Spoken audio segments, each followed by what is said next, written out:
بسم الله الرحمن الرحيم. ألف لام ميم. ذلك الكتاب لا ريب فيه هدى للمتقين الذين يؤمنون بالغيب ويقيمون الصلاة ومما رزقناهم ينفقون والذين يؤمنون بما أنزل إليك وما أنزل من قبلك وبالآخرة هم يوقنون أولئك على هدى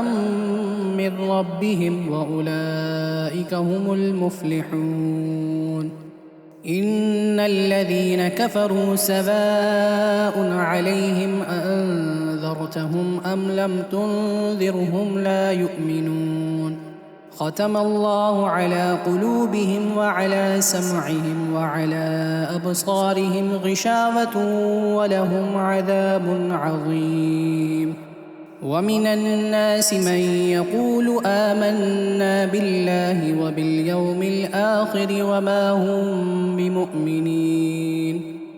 يخادعون الله والذين آمنوا وما يخدعون إلا أنفسهم وما يشعرون في قلوبهم مرض فزادهم الله مرضا ولهم عذاب أليم بما كانوا يكذبون.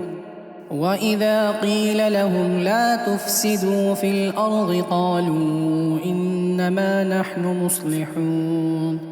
ألا إنهم هم المفسدون ولكن لا يشعرون.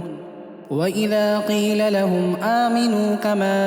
آمن الناس قالوا أنؤمن كما آمن السفهاء ألا إنهم هم السفهاء ولكن لا يعلمون. وإذا لقوا الذين آمنوا قالوا آمنا وإذا خلوا إلى شياطينهم قالوا إنا معكم إنما نحن مستهزئون الله يستهزئ بهم ويمدهم في طغيانهم يعمهون.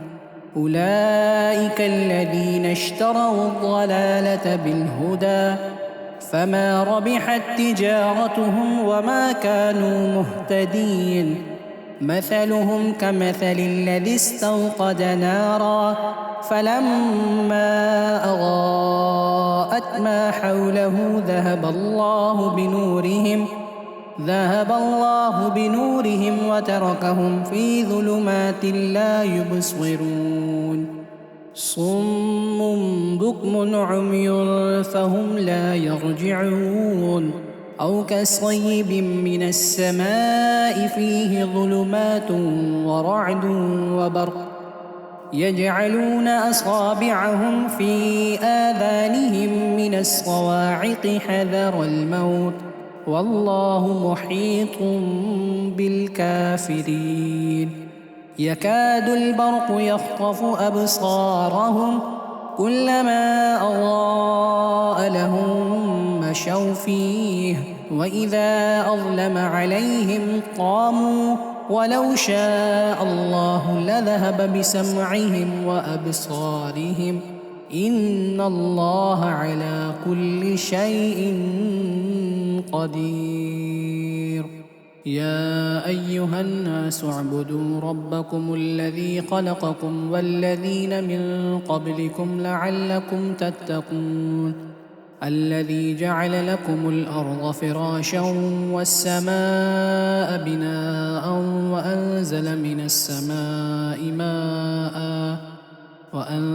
من السماء ماء فأخرج به من الثمرات رزقا لكم فلا تجعلوا لله أندادا وأنتم تعلمون. وإن كنتم في ريب مما نزلنا على عبدنا فأتوا بسورة من مثله وادعوا شهداءكم من دون الله إن كنتم صادقين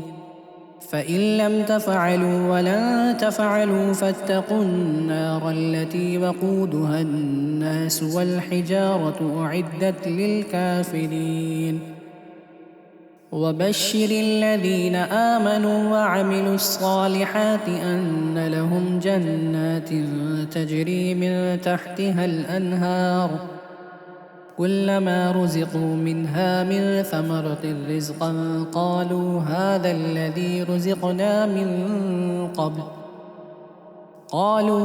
الذي رزقنا من قبل وأتوا به متشابها ولهم فيها أزواج مطهرة وهم فيها خالدون إن الله لا يستحيي أن يضرب مثلا ما بعوضة فما فوقها فأما الذين آمنوا فيعلمون أنه الحق من ربهم وأما الذين كفروا فيقولون ماذا أراد الله بهذا مثلا يضل به كثيرا ويهدي به كثيرا وما يضل به إلا الفاسقين الذين ينقضون عهد الله من بعد ميثاقه ويقطعون ما أمر الله به أن يوصل ويفسدون في الأرض أولئك هم الخاسرون كيف تكفرون بالله وكنتم أمواتا فأحياكم ثم يميتكم ثم يحييكم ثم إليه ترجعون هو الذي خلق لكم ما في الأرض جميعا ثم استوى إلى السماء فسواهن 7 سماوات وهو بكل شيء عليم وإذ قال ربك للملائكة إني جاعل في الأرض خليفة قالوا أتجعل فيها من يفسد فيها ويسفك الدماء ونحن نسبح بحمدك ونقدس لك قال إني أعلم ما لا تعلمون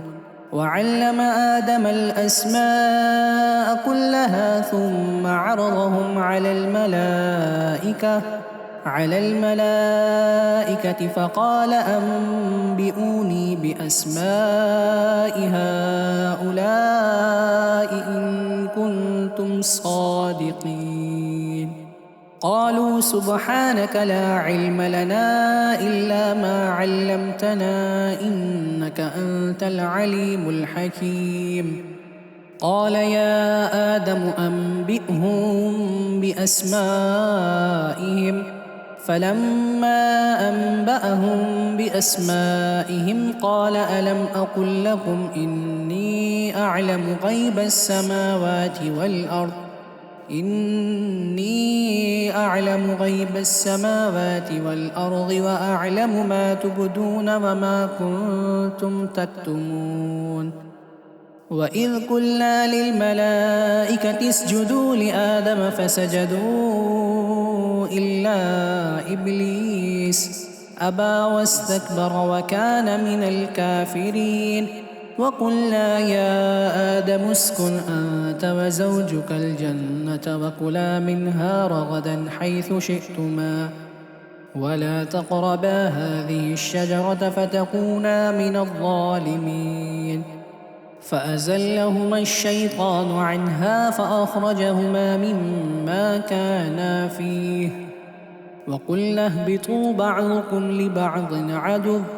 ولكم في الأرض مستقر ومتاع إلى حين فتلقى آدم من ربه كلمات فتاب عليه إنه هو التواب الرحيم قلنا اهبطوا منها جميعا فإما يأتينكم مني هدى فمن تبع هداي فلا خوف عليهم ولا هم يحزنون والذين كفروا وكذبوا بآياتنا أولئك أصحاب النار النار هم فيها خالدون. يا بني إسرائيل اذكروا نعمتي التي أنعمت عليكم وأوفوا بعهدي أوف بعهدكم وإياي فارهبون. وآمنوا بما أنزلت مصدقا لما معكم ولا تكونوا أول كافر به ولا تشتروا بآياتي ثمنا قليلا وإياي فاتقون. ولا تلبسوا الحق بالباطل وتكتموا الحق وأنتم تعلمون. وأقيموا الصلاة وآتوا الزكاة واركعوا مع الراكعين. أتأمرون الناس بالبر وتنسون أنفسكم وأنتم تتلون الكتاب أفلا تعقلون. واستعينوا بالصبر والصلاة وإنها لكبيرة إلا على الخاشعين الذين يظنون أنهم ملاقو ربهم وأنهم إليه راجعون. يا بني إسرائيل اذكروا نعمتي التي أنعمت عليكم وأني فضلتكم على العالمين. واتقوا يوما لا تجزي نفس عن نفس شيئا ولا يقبل منها شفاعة ولا يؤخذ منها عدل ولا هم ينصرون. وإذ نجيناكم من آل فرعون يسومونكم سوء العذاب يذبحون أبناءكم ويستحيون نساءكم وفي ذلكم بلاء من ربكم عظيم.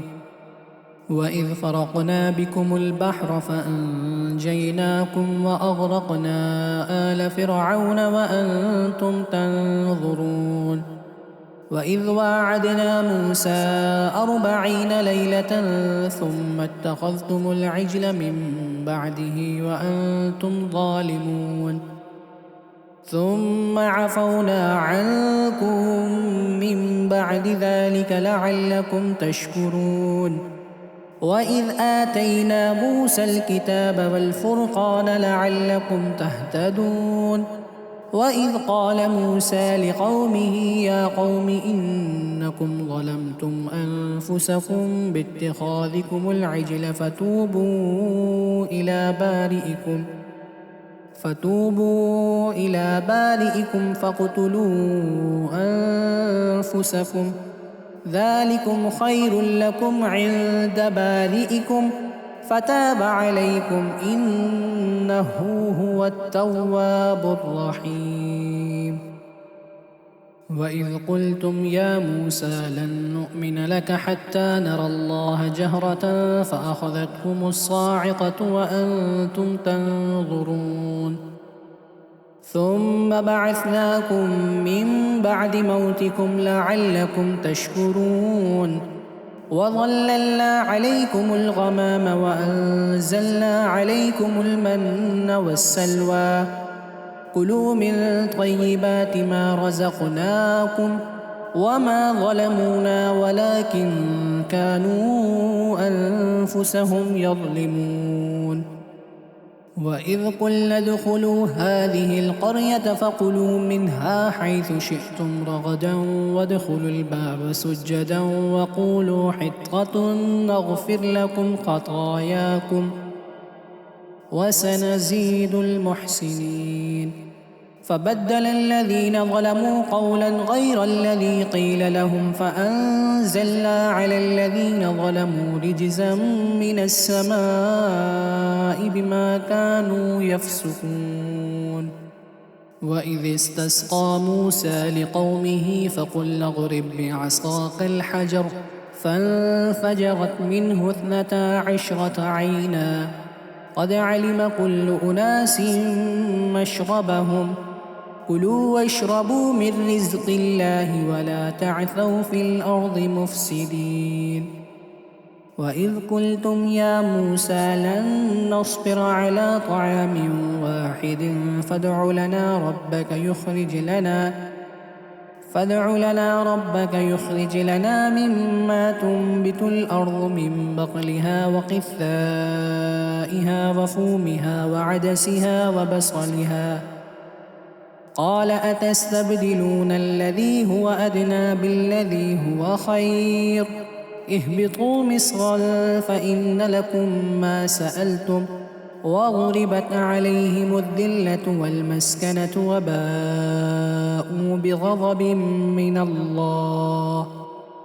ذلك بأنهم كانوا يكفرون بآيات الله ويقتلون النبيين بغير الحق ذلك بما عصوا وكانوا يعتدون إن الذين آمنوا والذين هادوا والنصارى والصابئين من آمن بالله واليوم الآخر وعمل صالحا فلهم أجرهم عند ربهم ولا خوف عليهم ولا هم يحزنون وإذ أخذنا ميثاقكم ورفعنا فوقكم الطور خذوا ما آتيناكم بقوة واذكروا ما فيه لعلكم تتقون ثم توليتم من بعد ذلك فلولا فضل الله عليكم ورحمته لكنتم من الخاسرين ولقد علمتم الذين اعتدوا منكم في السبت فقلنا لهم كونوا قردة خاسئين فجعلناها نكالا لما بين يديها وما خلفها وموعظة للمتقين وإذ قال موسى لقومه إن الله يأمركم أن تذبحوا بقرة قالوا وتتخذنا هزوا قال أعوذ بالله أن أكون من الجاهلين قالوا ادع لنا ربك يبين لنا ما هي قال إنه يقول إنها بقرة لا فارغ ولا بكر عوان بين ذلك فافعلوا ما تؤمرون قالوا ادع لنا ربك يبين لنا ما لونها قال إنه يقول إنها بقرة صفراء فاكع لونها تسر الناظرين قالوا ادع لنا ربك يبين لنا ما هي إن البقرة شابه علينا وإنا إن شاء الله لمهتدون قال إنه يقول إنها بقرة لا ظلول تثير الأرض ولا تسقي الحرث مسلمة لا شية فيها قالوا الآن جئت بالحق فذبحوها وما كادوا يفعلون وإذ قتلتم نفسا فادارأتم فيها والله مخرج ما كنتم تكتمون فقلنا اضربوه ببعضها كذلك يحيي الله الموتى ويريكم آياته لعلكم تعقلون ثم قست قلوبكم من بعد ذلك فهي كالحجارة أو أشد قسوة وإن من الحجارة لما يتفجر منه الأنهار وإن منها لما يشقق فيخرج منه الماء وإن منها لما يهبط من خشية الله وما الله بغافل عما تعملون أفتطمعون أن يؤمنوا لكم وقد كان فريق منهم يسمعون كلام الله ثم يحرفونه من بعد ما عقلوه وهم يعلمون وإذا لقوا الذين آمنوا قالوا آمنا وإذا خلا بعضهم إلى بعض قالوا أتحدثونهم بما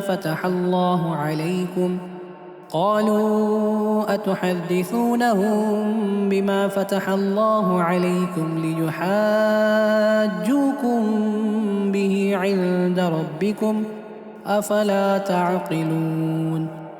أولا يعلمون أن الله يعلم ما يسرون وما يعلنون ومنهم أميون لا يعلمون الكتاب إلا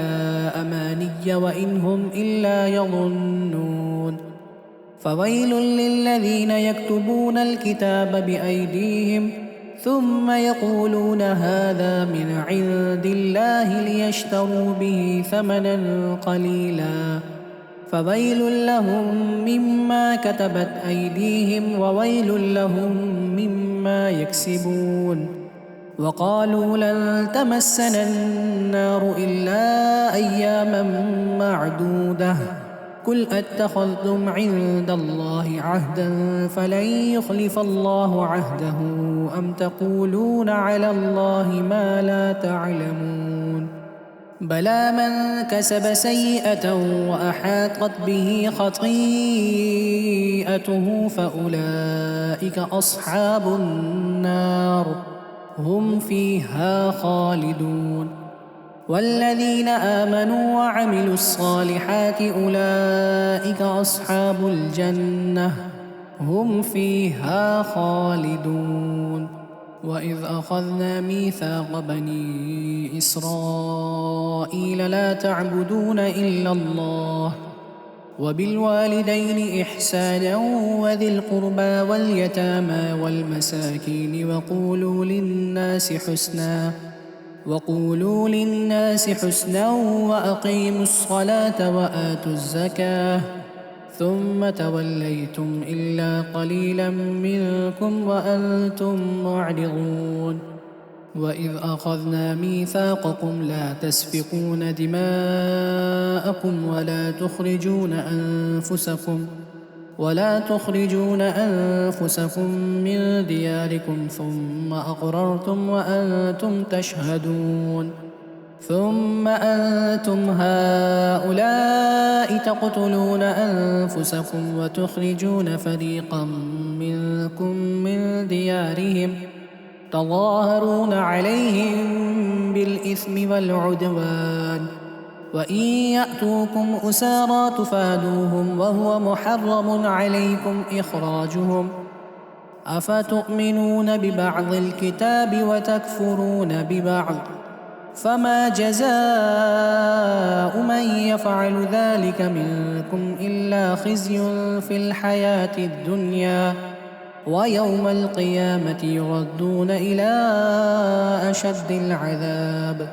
وما الله بغافل عما تعملون أولئك الذين اشتروا الحياة الدنيا بالآخرة فلا يخفف عنهم العذاب ولا هم ينصرون ولقد آتينا موسى الكتاب وقفينا من بعده بالرسل وآتينا عيسى ابن مريم البينات وأيدناه بروح القدس أفكلما جاءكم رسول بما لا تهوى أنفسكم استكبرتم ففريقا كذبتم وفريقا تقتلون وقالوا قلوبنا غلف بل لعنهم الله بكفرهم فقليلا ما يؤمنون ولما جاءهم كتاب من عند الله مصدق لما معهم وكانوا من قبل يستفتحون على الذين كفروا فلما جاءهم ما عرفوا كفروا به فلعنة الله على الكافرين بئس ما اشتروا به أنفسهم أن يكفروا بما أنزل الله بغيا أن ينزل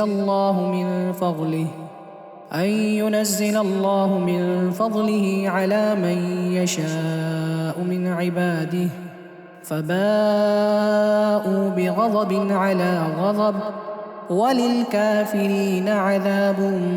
مهين. وإذا قيل لهم آمنوا بما أنزل الله قالوا نؤمن بما أنزل علينا ويكفرون بما وراءه وهو الحق مصدقا لما معهم قل فلم تقتلون أنبياء الله من قبل إن كنتم مؤمنين ولقد جاءكم موسى بالبينات ثم اتخذتم العجل من بعده وأنتم ظالمون وإذ أخذنا ميثاقكم ورفعنا فوقكم الطور خذوا ما آتيناكم بقوة واسمعوا قالوا سمعنا وعصينا وأشربوا في قلوبهم العجل بكفرهم قل بئس ما يأمركم به إيمانكم إن كنتم مؤمنين قل إن كانت لكم الدار الآخرة عند الله خالصة من دون الناس فتمنوا الموت إن كنتم صادقين ولن يتمنوه أبدا بما قدمت أيديهم والله عليم بالظالمين ولتجدنهم أحرص الناس على حياة ومن الذين أشركوا يود أحدهم لو يعمر 1000 سنة وما هو بمزحزحه من العذاب أن يعمر والله بصير بما يعملون قل من كان عدوا لجبريل فإنه نزله على قلبك بإذن الله مصدقا لما بين يديه وهدى وبشرى للمؤمنين من كان عدوا لله وملائكته ورسله وجبريل وميكال فإن الله عدو للكافرين ولقد أنزلنا إليك آيات بينات وما يكفر بها إلا الفاسقون أوكلما عاهدوا عهدا نبذه فريق منهم بل أكثرهم لا يؤمنون ولما جاءهم رسول من عند الله مصدق لما معهم نبذ فريق من الذين أوتوا كتاب الله وراء ظهورهم كأنهم لا يعلمون واتبعوا ما تتلو الشياطين على ملك سليمان وما كفر سليمان ولكن الشياطين كفروا يعلمون الناس السحر وما أنزل على الملكين ببابل هاروت وماروت وما يعلمان من أحد حتى يقولا إنما نحن فتنة فلا تكفر فيتعلمون منهما ما يفرقون به بين المرء وزوجه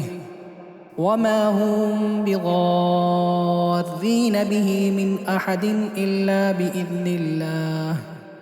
ويتعلمون ما يضرهم ولا ينفعهم ولقد علموا لمن اشتراه ما له في الآخرة من خلاق ولبئس ما شروا به أنفسهم لو كانوا يعلمون ولو أنهم آمنوا واتقوا لمثوبة من عند الله خير لو كانوا يعلمون يا أيها الذين آمنوا لا تقولوا راعنا وقولوا انظرنا واسمعوا وللكافرين عذاب أليم ما يود الذين كفروا من أهل الكتاب والمشركين أن ينزل عليكم من خير من ربكم والله يختص برحمته من يشاء والله ذو الفضل العظيم. ما ننسخ من آية أو ننسها نأت بخير منها أو مثلها. ألم تعلم أن الله على كل شيء قدير. ألم تعلم أن الله له ملك السماوات والأرض وما لكم من دون الله من ولي ولا نصير. أم تريدون أن تسألوا رسولكم كما سئل موسى من قبل ومن يتبدل الكفر بالإيمان فقد ضل سواء السبيل. ود كثير من أهل الكتاب لو يردونكم من بعد إيمانكم كفارا حسدا من عند أنفسهم من بعد ما تبين لهم الحق. فاعفوا واصفحوا حتى يأتي الله بأمره إن الله على كل شيء قدير. وأقيموا الصلاة وآتوا الزكاة وما تقدموا لأنفسكم من خير تجدوه عند الله وما تقدموا لأنفسكم من خير تجدوه عند الله إن الله بما تعملون بصير. وقالوا لن يدخل الجنة إلا من كان هودا أو نصارى تلك أمانيهم قل هاتوا برهانكم إن كنتم صادقين. بلى من أسلم وجهه لله وهو محسن فله أجره عند ربه ولا خوف عليهم ولا هم يحزنون. وقالت اليهود ليست النصارى على شيء ليست اليهود على شيء وهم يتلون الكتاب كذلك قال الذين لا يعلمون مثل قولهم فالله يحكم بينهم يوم القيامة فيما كانوا فيه يختلفون. ومن أظلم ممن منع مساجد الله أن يذكر فيها اسمه وسعى في خرابها أولئك ما كان لهم أن يدخلوها إلا خائفين. لهم في الدنيا خزي ولهم في الآخرة عذاب عظيم. ولله المشرق والمغرب فأينما تولوا فثم وجه الله إن الله واسع عليم. وقالوا اتخذ الله ولدا سبحانه بل له ما في السماوات والأرض كل له قانتون. بديع السماوات والأرض وإذا قضى أمرا فإنما يقول له كن فيكون. وقال الذين لا يعلمون لولا يكلمنا الله أو تأتينا آية كذلك قال الذين من قبلهم مثل قولهم تشابهت قلوبهم قد بينا الآيات لقوم يوقنون. إنا أرسلناك بالحق بشيرا ونذيرا ولا تسأل عن أصحاب الجحيم. ولن ترضى عنك اليهود ولا النصارى حتى تتبع ملتهم قل إن هدى الله هو الهدى ولئن اتبعت أهواءهم بعد الذي جاءك من العلم ما لك من الله من ولي ولا نصير.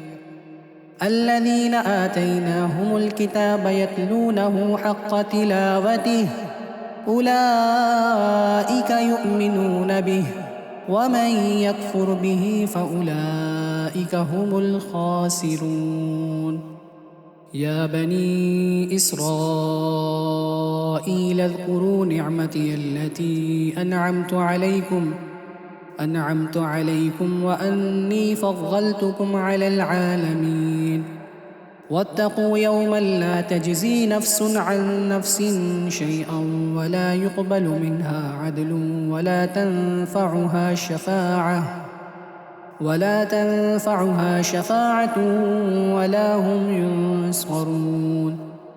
وإذ ابتلى إبراهيم ربه بكلمات فأتمهن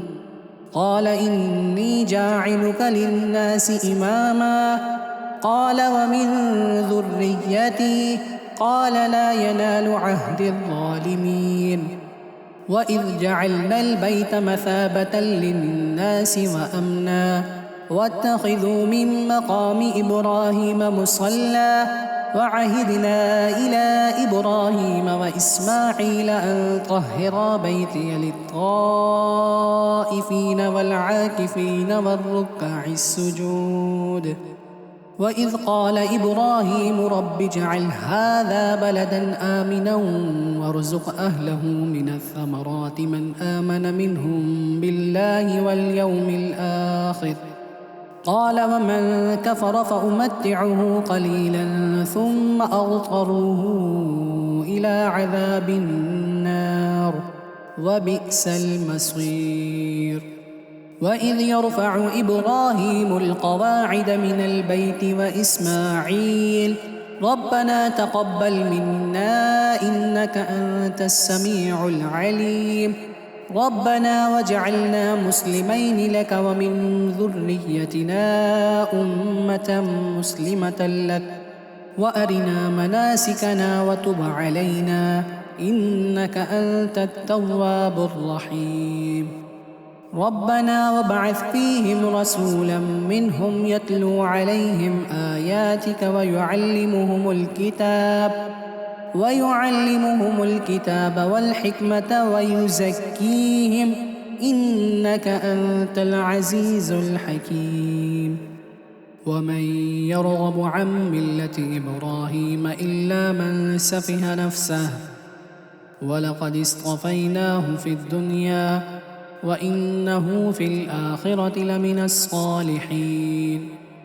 إذ قال له ربه أسلم قال أسلمت لرب العالمين ووصى بها إبراهيم بنيه ويعقوب يا بني إن الله اصطفى لكم الدين فلا تموتن إلا وأنتم مسلمون. أم كنتم شهداء إذ حضر يعقوب الموت إذ قال لبنيه ما تعبدون من بعدي قالوا نعبد إلهك وإله آبائك إبراهيم وإسماعيل وإسحاق إلها واحدا ونحن له مسلمون تلك أمة قد خلت لها ما كسبت ولكم ما كسبتم ولا تسألون عما كانوا يعملون. وقالوا كونوا هودا أو نصارى تهتدوا قل بل ملة إبراهيم حنيفا وما كان من المشركين قولوا آمنا بالله وما أنزل إلينا وما أنزل إلى إبراهيم وإسماعيل وإسحاق ويعقوب والأسباط وما أوتي موسى وعيسى وما أوتي النبيون من ربهم لا نفرق بين أحد منهم ونحن له مسلمون. فإن آمنوا بمثل ما آمنتم به فقد اهتدوا وإن تولوا فإنما هم في شقاق فسيكفيكهم الله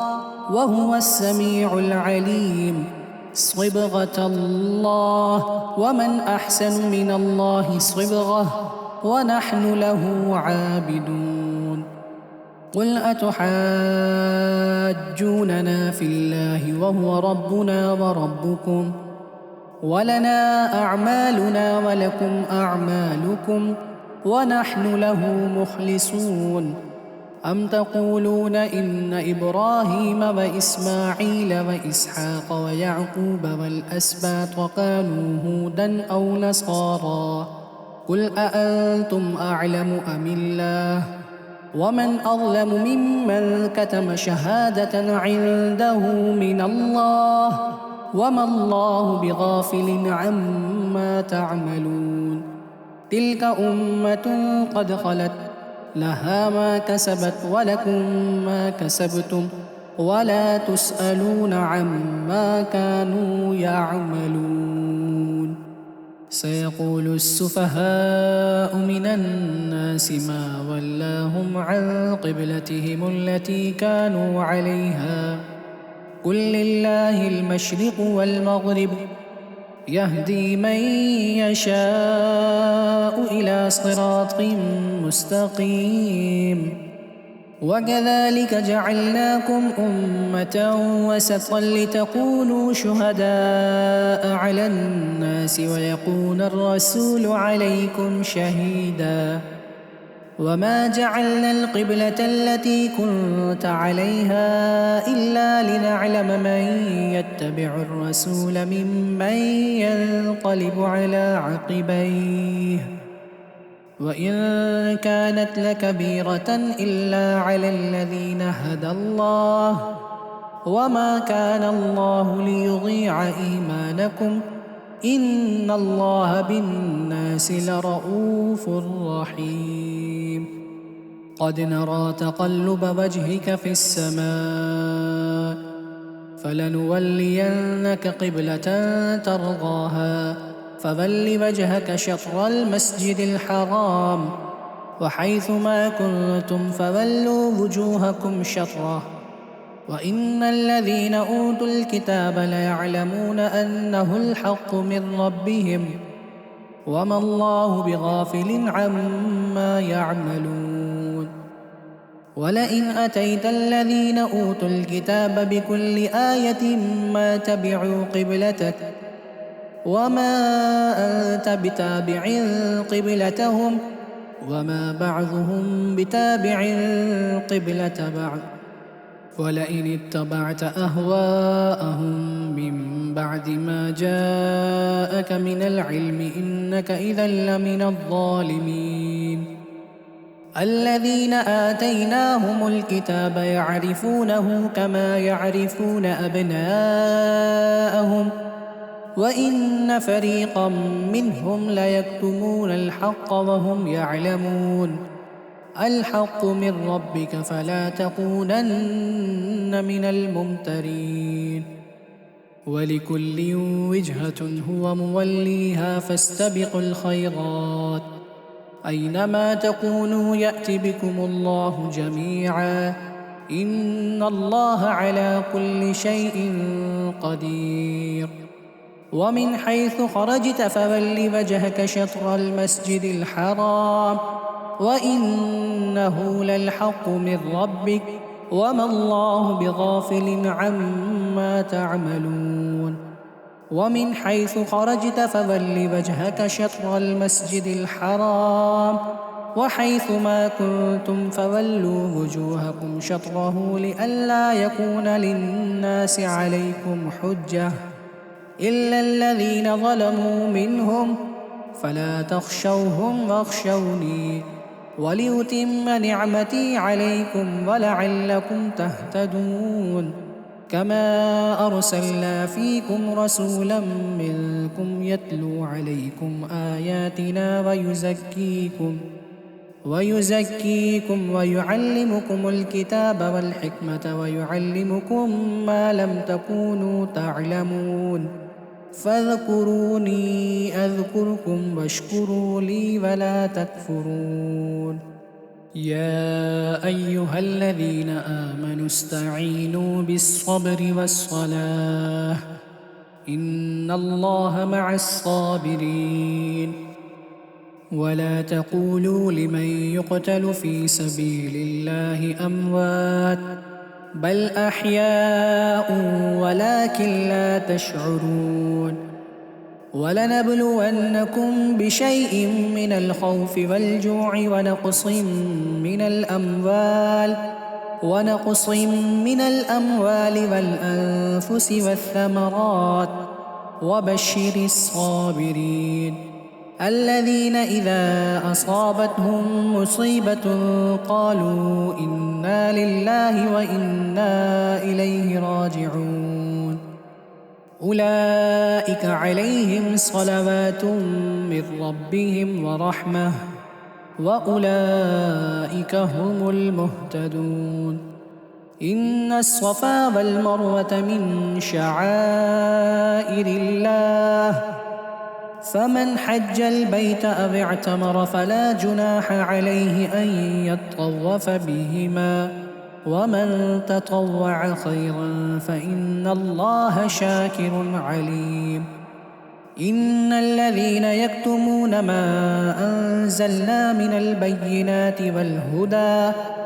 والهدى من بعد ما بيناه للناس في الكتاب أولئك يلعنهم الله ويلعنهم اللاعنون إلا الذين تابوا وأصلحوا وبينوا فأولئك أتوب عليهم وأنا التواب الرحيم إن الذين كفروا وماتوا وهم كفار أولئك عليهم لعنة الله والملائكة والناس أجمعين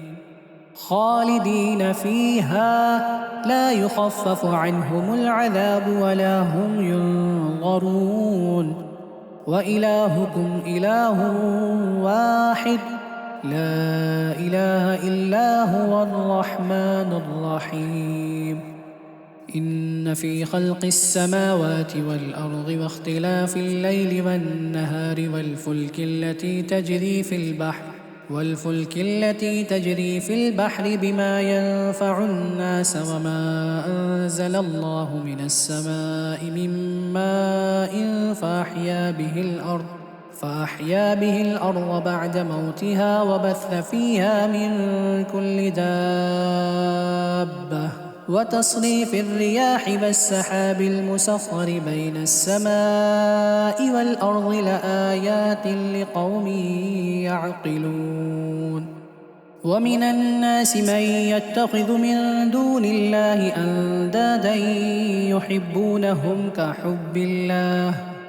والذين آمنوا أشد حبا لله ولو يرى الذين ظلموا إذ يرون العذاب أن القوة لله جميعا وأن الله شديد العذاب إذ تبرأ الذين اتبعوا من الذين اتبعوا ورأوا العذاب وتقطعت بهم الأسباب وقال الذين اتبعوا لو أن لنا كرة فنتبرأ منهم كما تبرأوا منا كذلك يريهم الله أعمالهم حسرات عليهم وما هم بخارجين من النار يا أيها الناس كلوا مما في الأرض حلالا طيبا ولا تتبعوا خطوات الشيطان إنه لكم عدو مبين إنما يأمركم بالسوء والفحشاء وأن تقولوا على الله ما لا تعلمون وإذا قيل لهم اتبعوا ما أنزل الله قالوا بل نتبع ما ألفينا عليه آباءنا أولو كان آباؤهم لا يعقلون شيئا ولا يهتدون ومثل الذي كمثل الذي ينعق بما لا يسمع إلا دعاء ونداء صم بكم عمي فهم لا يعقلون يا أيها الذين آمنوا كلوا من طيبات ما رزقناكم واشكروا لله إن كنتم إياه تعبدون إنما حرم عليكم الميتة والدم ولحم الخنزير وما أهل به لغير الله، فمن اضطر غير باغ ولا عاد فلا إثم عليه، إن الله غفور رحيم. إن الذين يكتمون ما أنزل الله من الكتاب ويشترون به ثمنا قليلا أولئك ما يأكلون في بطونهم إلا النار ولا يكلمهم الله يوم القيامة ولا يزكيهم ولهم عذاب أليم. أولئك الذين اشتروا الضلالة بالهدى والعذاب بالمغفرة، فما أصبرهم على النار،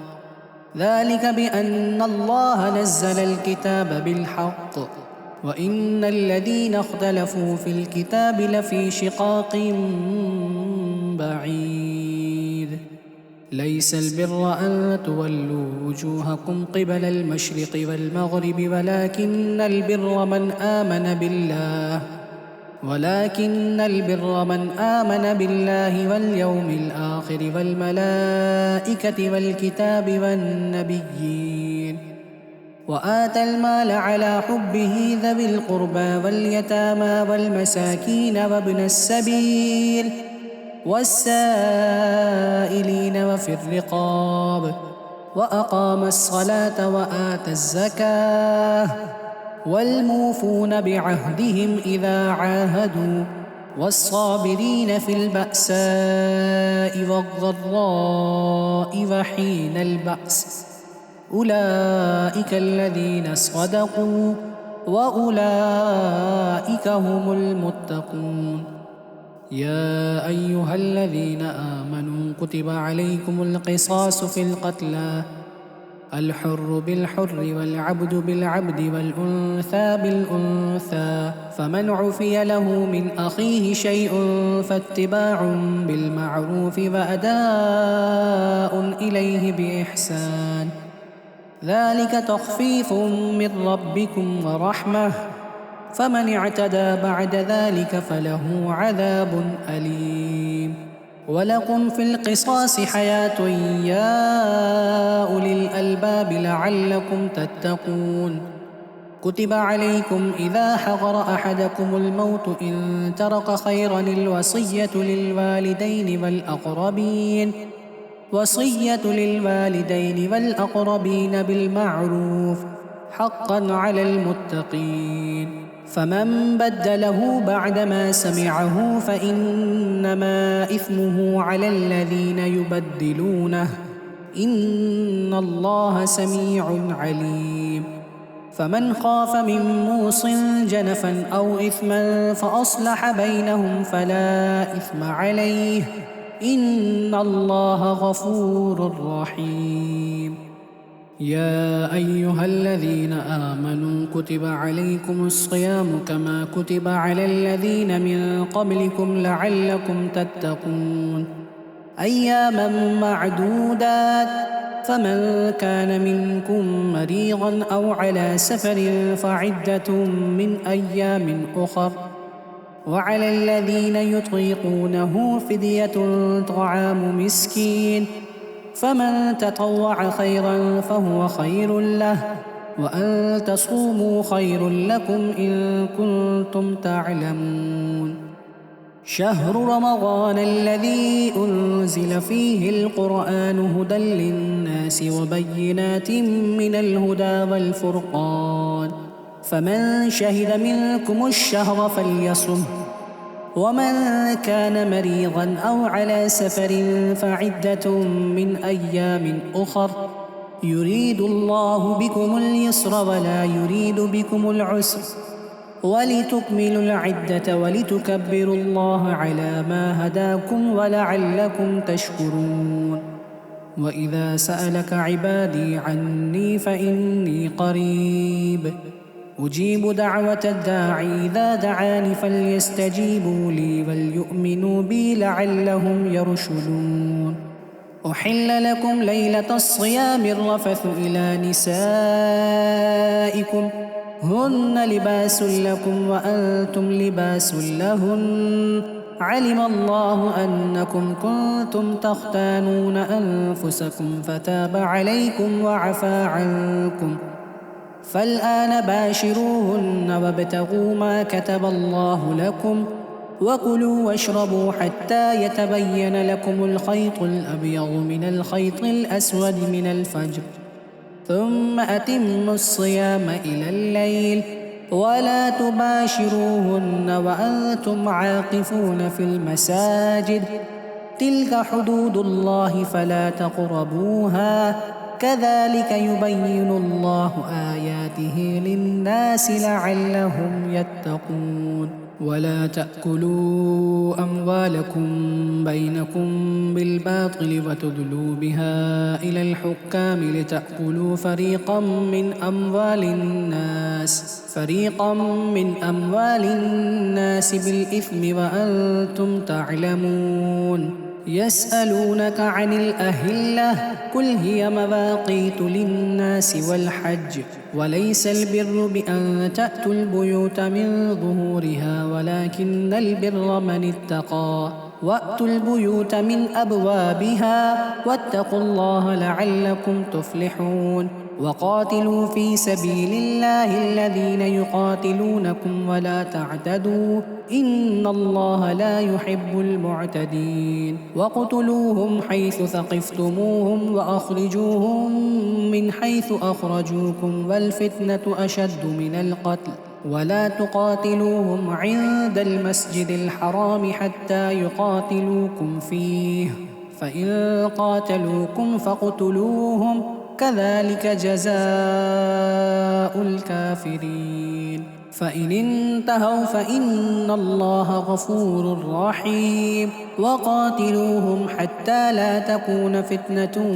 ويكون الدين لله فإن انتهوا فلا عدوان إلا على الظالمين الشهر الحرام بالشهر الحرام والحرمات قصاص فمن اعتدى عليكم فاعتدوا عليه بمثل ما اعتدى عليكم واتقوا الله واعلموا أن الله مع المتقين وأنفقوا في سبيل الله ولا تلقوا بأيديكم إلى التهلكة وأحسنوا إن الله يحب المحسنين وأتموا الحج والعمرة لله فإن أحصرتم فما استيسر من الهدي ولا تحلقوا رؤوسكم حتى يبلغ الهدي محله فمن كان منكم مريضا أو به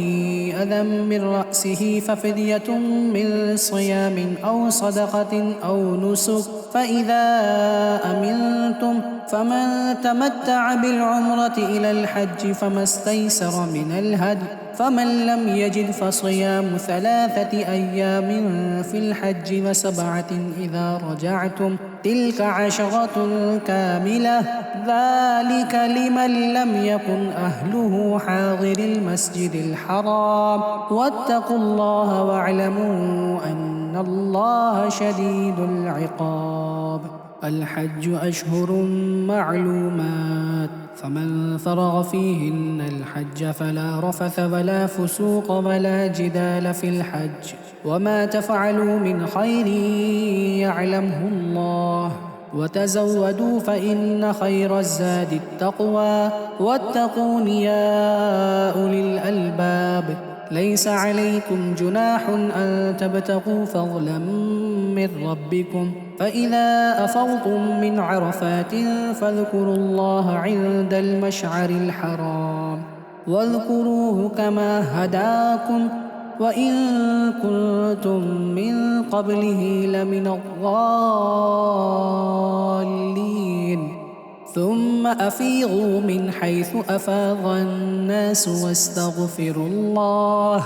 إن الله غفور رحيم فإذا قضيتم مناسككم فاذكروا الله كذكركم آباءكم أو أشد ذكرا فمن الناس من يقول ربنا آتنا في الدنيا وما له في الآخرة من خلاق ومنهم من يقول ربنا آتنا في الدنيا حسنة وفي الآخرة حسنة وقنا عذاب النار. أولئك لهم نصيب مما كسبوا والله سريع الحساب. واذكروا الله في أيام معدودات، فمن تعجل في يومين فلا إثم عليه، ومن تأخر فلا إثم عليه لمن اتقى. واتقوا الله واعلموا أنكم إليه تحشرون. ومن الناس من يعجبك قوله في الحياة الدنيا ويشهد الله على ما في قلبه وهو ألد الخصام، وإذا تولى سعى في الأرض ليفسد فيها ويهلك الحرث والنسل والله لا يحب الفساد. وإذا قيل له اتق الله أخذته العزة بالإثم فحسبه جهنم ولبئس المهاد. ومن الناس من يشري نفسه ابتغاء مرضات الله والله رؤوف بالعباد. يا أيها الذين آمنوا ادخلوا في السلم كافة ولا تتبعوا خطوات الشيطان إنه لكم عدو مبين.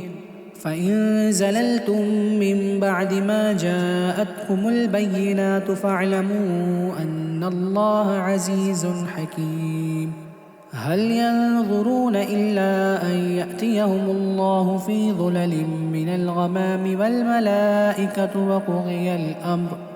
وإلى الله ترجع الأمور.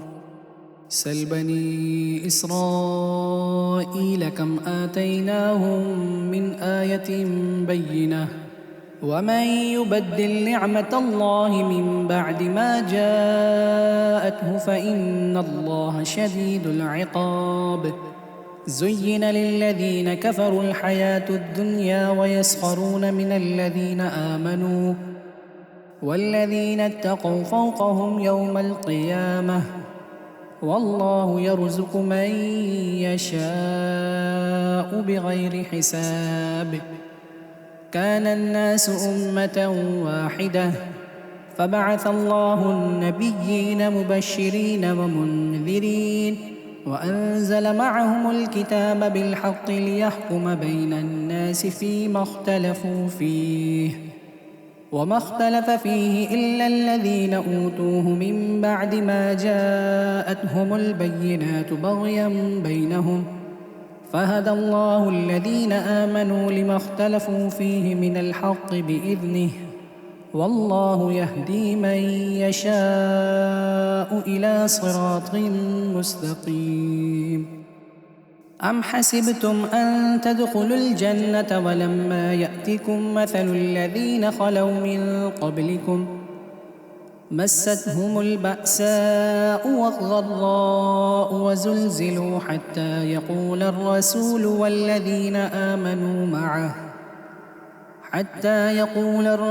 والذين آمنوا معه متى نصر الله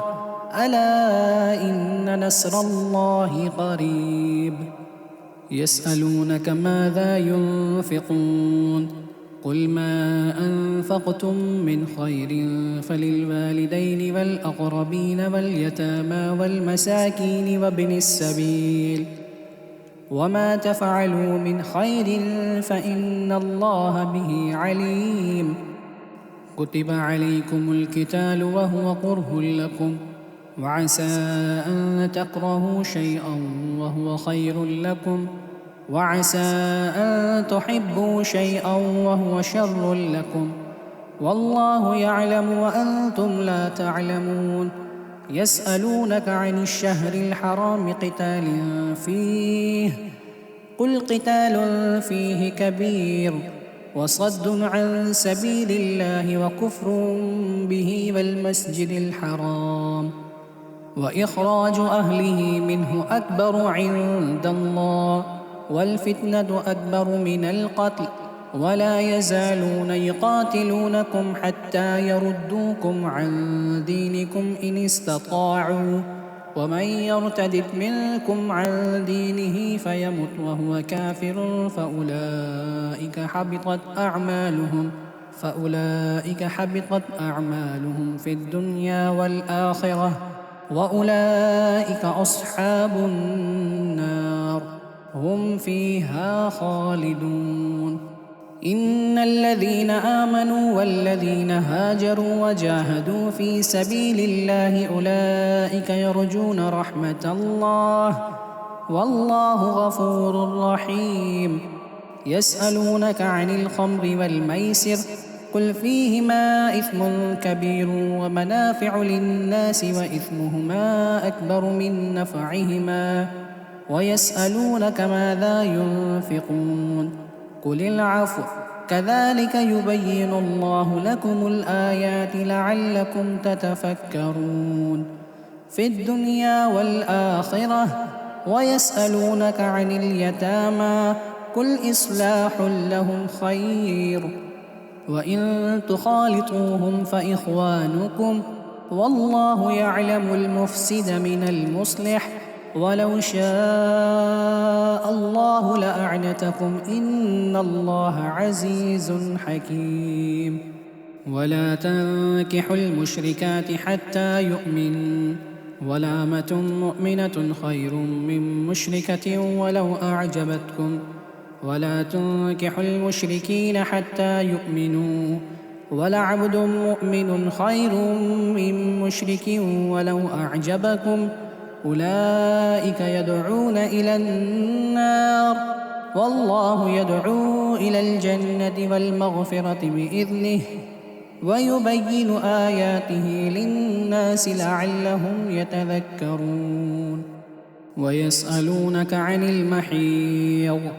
قل هو أذى فاعتزلوا النساء في المحيض ولا تقربوهن حتى يطهرن فإذا تطهرن فأتوهن من حيث أمركم الله إن الله يحب التوابين ويحب المتطهرين. نساؤكم حرث لكم فأتوا حرثكم أنى شئتم وقدموا لأنفسكم واتقوا الله واعلموا أنكم ملاقوه وبشر المؤمنين. ولا تجعلوا الله عرضة لأيمانكم أن تبروا وتتقوا وتصلحوا بين الناس والله سميع عليم. لا يؤاخذكم الله باللغو في أيمانكم ولكن يؤاخذكم بما كسبت قلوبكم والله غفور حليم. للذين يؤلون من نسائهم تربص 4 أشهر فإن فاءوا فإن الله غفور رحيم. وإن عزموا الطلاق فإن الله سميع عليم. والمطلقات يتربصن بأنفسهن 3 قروء ولا يحل لهن أن يكتمن ما خلق الله في أرحامهن إن كن يؤمن بالله واليوم الآخر وبعولتهن أحق بردهن في ذلك إن أرادوا إصلاحا ولهن مثل الذي عليهن بالمعروف وللرجال عليهن درجة والله عزيز حكيم. الطلاق 2 فإمساك بمعروف أو تسريح بإحسان. ولا يحل لكم أن تأخذوا مما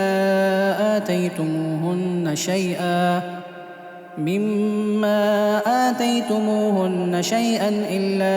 أن يخافا ألا يقيما حدود الله فإن خفتم ألا يقيما حدود الله فلا جناح عليهما فيما افتدت به تلك حدود الله فلا تعتدوها ومن يتعد حدود الله فأولئك هم الظالمون. فإن طلقها فلا تحل له من بعد حتى تنكح زوجا غيره، فإن طلقها فلا جناح عليهما أن يتراجعا إن ظنا أن يقيما حدود الله، وتلك حدود الله يبينها لقوم يعلمون. وإذا طلقتم النساء فبلغن أجلهن فأمسكوهن بمعروف أو سرحوهن بمعروف، ولا تمسكوهن ضرارا لتعتدوا، ومن يفعل ذلك فقد ظلم نفسه. ولا تتخذوا آيات الله هزوا، واذكروا نعمة الله عليكم وما أنزل عليكم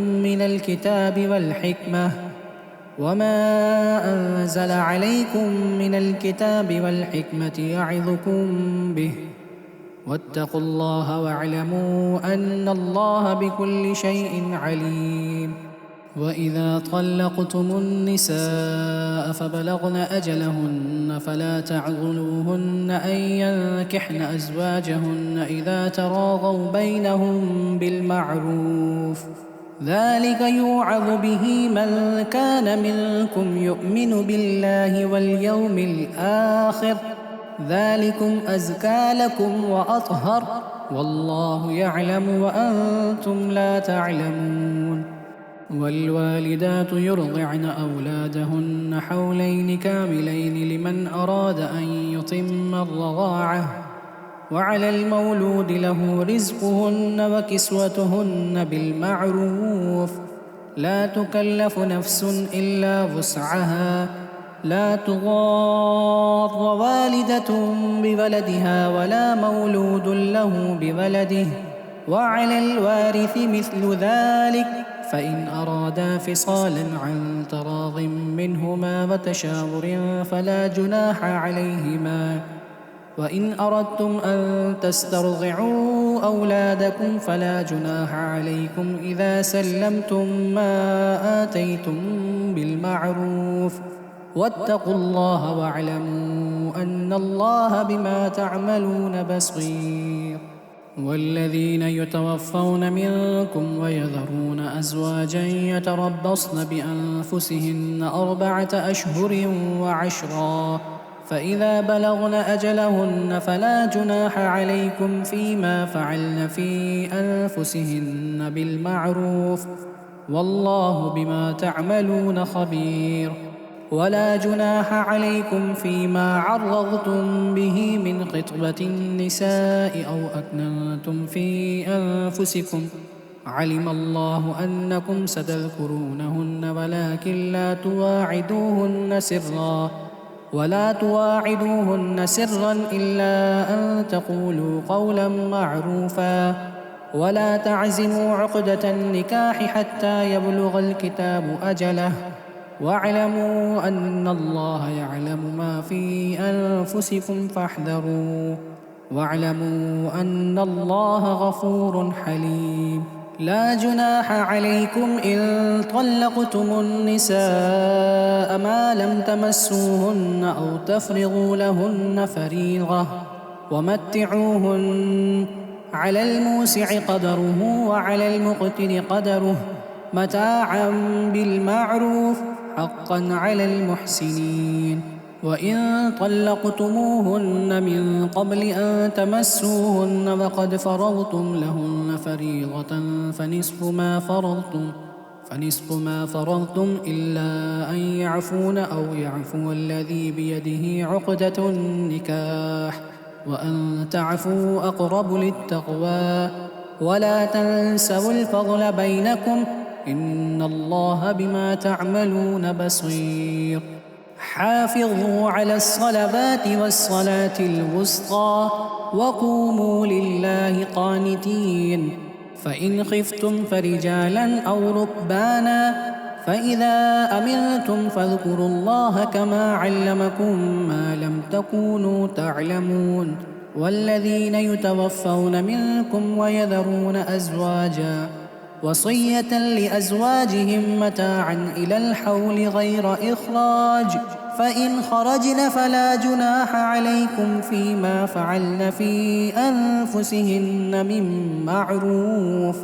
والله عزيز حكيم. وللمطلقات متاع بالمعروف حقا على المتقين، كذلك يبين الله لكم آياته لعلكم تعقلون. ألم تر إلى الذين خرجوا من ديارهم وهم ألوف حذر الموت فقال لهم الله موتوا ثم أحياهم، إن الله لذو فضل على الناس ولكن أكثر الناس لا يشكرون. وقاتلوا في سبيل الله واعلموا أن الله سميع عليم. من ذا الذي يقرض الله قرضا حسنا فيضاعفه له أضعافا كثيرة، والله يقبض ويبسط وإليه ترجعون. ألم تر إلى الملأ من بني إسرائيل من بعد موسى إذ قالوا لنبي له ابعث لنا ملكا نقاتل في سبيل الله، قال هل عسيتم إن كتب عليكم القتال ألا تقاتلوا؟ قالوا وما لنا ألا نقاتل في سبيل الله وقد أخرجنا من ديارنا وأبنائنا، فلما كتب عليهم القتال تولوا إلا قليلا منهم، والله عليم بالظالمين. وقال لهم نبيهم إن الله قد بعث لكم طالوت ملكا، قالوا أنى يكون له الملك علينا ونحن أحق بالملك منه ولم يؤت سعة من المال، قال إن الله اصطفاه عليكم وزاده بسطة في العلم والجسم، والله يؤتي ملكه من يشاء، والله واسع عليم. وقال لهم نبيهم إن آية ملكه أن يأتيكم التابوت فيه سكينة من ربكم وبقية مما ترك آل موسى وآل هارون تحمله الملائكة، إن في ذلك لآية لكم إن كنتم مؤمنين. فلما فصل طالوت بالجنود قال إن الله مبتليكم بنهر، فمن شرب منه فليس مني، ومن لم يطعمه فإنه مني إلا من اغترف غرفة بيده، فشربوا منه إلا قليلا منهم. فلما جاوزه هو والذين آمنوا معه قالوا لا طاقة لنا اليوم بجالوت وجنوده، قال الذين يظنون أنهم ملاقو الله كم من فئة قليلة غلبت فئة كثيرة بإذن الله، والله مع الصابرين. ولما برزوا لجالوت وجنوده قالوا ربنا أفرغ علينا صبرا وثبت أقدامنا وانصرنا على القوم الكافرين، فهزموهم بإذن الله. وقتل داود جالوت وآتاه الله الملك والحكمة وعلمه مما يشاء، ولولا دفع الله الناس بعضهم ببعض لفسدت الأرض ولكن الله ذو فضل على العالمين. تلك آيات الله نتلوها عليك بالحق وإنك لمن المرسلين. تلك الرسل فضلنا بعضهم على بعض، منهم من كلم الله ورفع بعضهم درجات، وآتينا عيسى ابن مريم البينات وأيدناه بروح القدس، ولو شاء الله ما اقتتل الذين من بعدهم من بعد ما جاءتهم البينات من بعد ما جاءتهم البينات ولكن اختلفوا فمنهم من آمن ومنهم من كفر ولو شاء الله ما اقتتلوا ولكن الله يفعل ما يريد. يا أيها الذين آمنوا أنفقوا مما رزقناكم من قبل أن يأتي يوم لا بيع فيه ولا خلة ولا شفاعة والكافرون هم الظالمون. الله لا إله إلا هو الحي القيوم لا تأخذه سنة ولا نوم له ما في السماوات وما في الأرض من ذا الذي يشفع عنده إلا بإذنه يعلم ما بين أيديهم وما خلفهم ولا يحيطون بشيء من علمه إلا بما شاء وسع كرسيه السماوات والأرض ولا يؤوده حفظهما وهو العلي العظيم. لا إكراه في الدين قد تبين الرشد من الغي فمن يكفر بالطاغوت ويؤمن بالله فقد استمسك بالعروة الوثقى لا انفصام لها والله سميع عليم. الله ولي الذين آمنوا يخرجهم من الظلمات إلى النور والذين كفروا أولياؤهم الطاغوت يخرجونهم من النور إلى الظلمات أولئك أصحاب النار هم فيها خالدون. ألم تر إلى الذي حاج إبراهيم في ربه أن آتاه الله الملك إذ قال إبراهيم ربي الذي يحيي ويميت قال أنا أحيي وأميت قال إبراهيم فإن الله يأتي بالشمس من المشرق فأت بها من المغرب فبهت الذي كفر والله لا يهدي القوم الظالمين. أو كالذي مر على قرية وهي خاوية على عروشها قال أنى يحيي هذه الله بعد موتها فأماته الله 100 عام ثم بعثه قال كم لبثت قال لبثت يوما أو بعض يوم قال بل لبثت 100 عام فانظر إلى طعامك وشرابك لم يتسنه وانظر إلى حمارك ولنجعلك آية للناس وانظر إلى العظام كيف ننشزها ثم نكسوها لحما فلما تبين له قال أعلم أن الله على كل شيء قدير. وإذ قال إبراهيم رب أرني كيف تحيي الموتى قال أولم تؤمن قال بلى ولكن ليطمئن قلبي قال فخذ 4 من الطير فصرهن إليك ثم اجعل على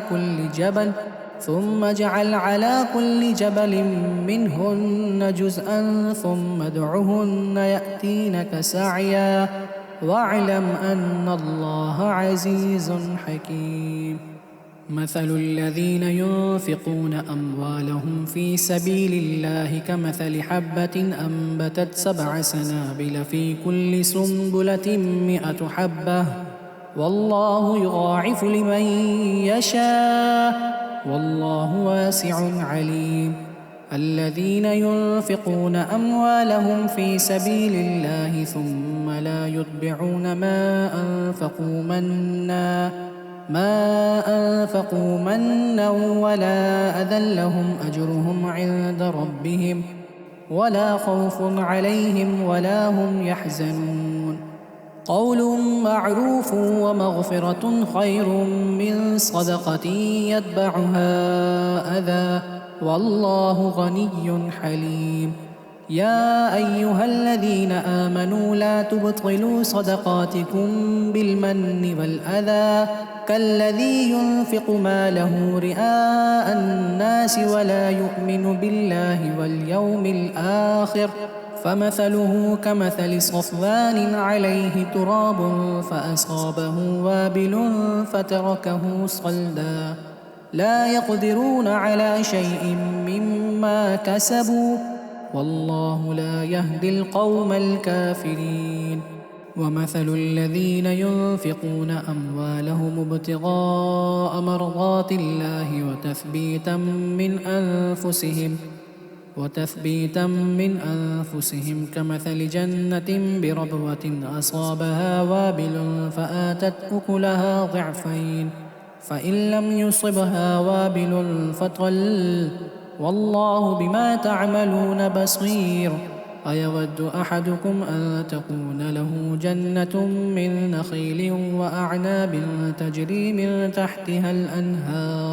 تجري من تحتها الأنهار له فيها من كل الثمرات وأصابه الكبر وله ذرية ضعفاء فأصابها إعصار فيه نار فاحترقت كذلك يبين الله لكم الآيات لعلكم تتفكرون يا أيها الذين آمنوا أنفقوا من طيبات ما كسبتم ومما أخرجنا لكم من الأرض ولا تيمموا الخبيث منه تنفقون ولستم بآخذيه إلا أن تغمضوا فيه واعلموا أن الله غني حميد الشيطان يعدكم الفقر ويأمركم بالفحشاء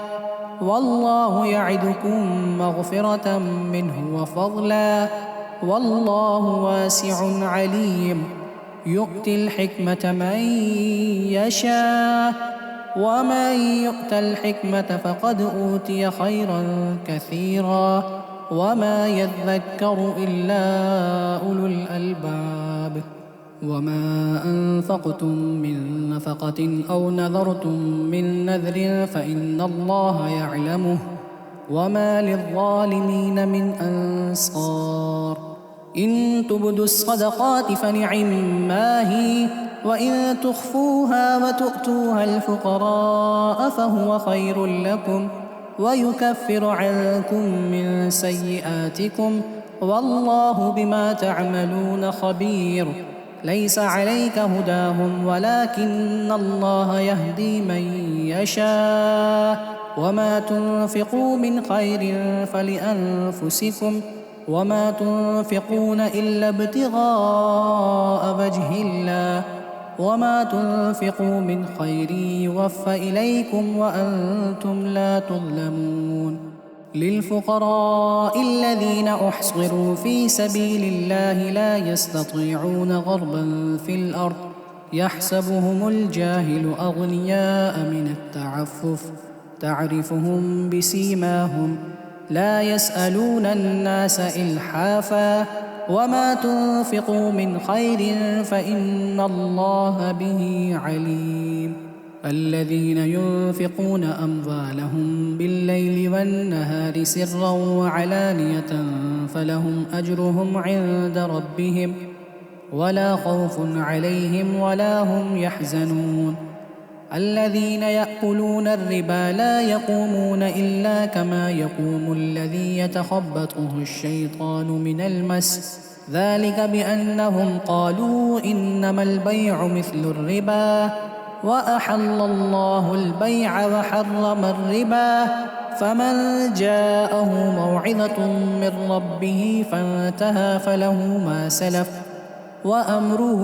إلى الله ومن عاد فأولئك أصحاب النار هم فيها خالدون يمحق الله الربا ويربي الصدقات والله لا يحب كل كفار أثيم إن الذين آمنوا وعملوا الصالحات وأقاموا الصلاة وآتوا الزكاة لهم أجرهم عند ربهم ولا خوف عليهم ولا هم يحزنون يا أيها الذين آمنوا اتقوا الله وذروا ما بقي من الربا إن كنتم مؤمنين فإن لم تفعلوا فأذنوا بحرب من الله ورسوله وإن تبتم فلكم رؤوس أموالكم لا تظلمون ولا تظلمون. وإن كان ذو عسرة فنظرة إلى ميسرة، وأن تصدقوا خير لكم إن كنتم تعلمون. واتقوا يوما ترجعون فيه إلى الله ثم توفى كل نفس ما كسبت وهم لا يظلمون. يا أيها الذين آمنوا إذا تداينتم بدين إلى أجل مسمى فاكتبوه، وليكتب بينكم كاتب بالعدل، ولا يأب كاتب أن يكتب كما علمه الله فليكتب، وليملل الذي عليه الحق وليتق الله ربه ولا يبخس منه شيئا.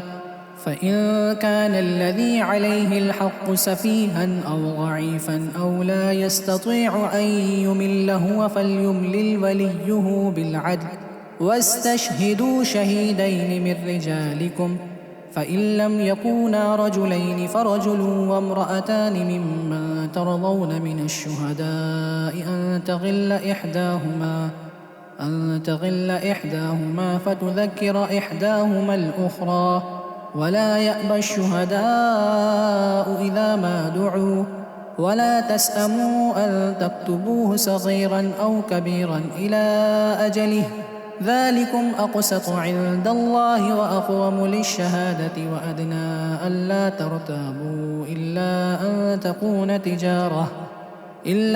أن تكون تجارة حاضرة تديرونها بينكم فليس عليكم جناح ألا تكتبوها، وأشهدوا إذا تبايعتم، ولا يغار كاتب ولا شهيد، وإن تفعلوا فإنه فسوق بكم، واتقوا الله ويعلمكم الله والله بكل شيء عليم. وإن كنتم على سفر ولم تجدوا كاتبا فرهان مقبوضة، فإن أمن بعضكم بعضا فليؤد الذي اؤتمن أمانته وليتق الله ربه ولا تكتموا الشهادة، ومن يكتمها فإنه آثم قلبه والله بما تعملون عليم. لله ما في السماوات وما في الأرض، وإن تبدوا ما في أنفسكم أو تخفوه يحاسبكم به الله، فيغفر لمن يشاء ويعذب من يشاء، والله على كل شيء قدير. آمن الرسول بما أنزل إليه من ربه والمؤمنون كل آمن بالله وملائكته وكتبه ورسله لا نفرق بين أحد من رسله، وقالوا سمعنا وأطعنا غفرانك ربنا وإليك المصير. لا يكلف الله نفسا إلا وسعها، لها ما كسبت وعليها ما اكتسبت، ربنا لا تؤاخذنا إن نسينا أو أخطأنا، ربنا ولا تحمل علينا إصرا كما حملته على الذين من قبلنا، ربنا ولا تحملنا ما لا طاقة لنا به، واعف عنا واغفر لنا وارحمنا أنت مولانا فانصرنا على القوم الكافرين.